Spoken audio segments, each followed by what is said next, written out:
இப்போ நம்ம பார்க்க போகிறது ரொம்ப அருமையான ஒரு வீட்டை பார்த்துடலாமுங்க. இந்த வீடு எங்கே அமைஞ்சிருக்குதுன்னு பார்த்தீங்கன்னா, பொள்ளாச்சி டு கோயம்புத்தூர் பைபாஸ் ரோட்லேருந்து ஜஸ்ட் ஒரு 150 மீட்டர், சரிங்களா? 150 மீட்டரில் 3 சென்ட்டில் அமைஞ்சிருக்கிற ஒரு வீட்டை பார்த்துடலாமுங்க.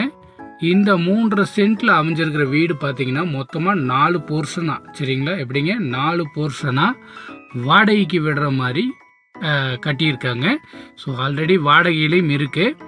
உங்களுக்கு ஒரு சின்ன பட்ஜெட்டில் வாடகை வர்ற மாதிரி ஒரு ப்ராப்பர்ட்டி பார்த்து இருந்தீங்கன்னா மெயின் ரோட்டுக்கு பக்கத்தில் கண்டிப்பாக இந்த வீட்டை மிஸ் பண்ணவே பண்ணிடாதீங்க. இந்த வீட்டில் பார்த்தீங்கன்னா 3 வீடு, சரிங்களா? சிங்கிள் பெட்ரூமோட அட்டாச் பாத்ரூமோட, சரிங்களா? 3 வீடு 3 போர்ஷனாக இதுக்குள்ளே இருக்குது. அதுபோக ஒரு பெட்ரூம், ஒரு ஹால், கிச்சனோட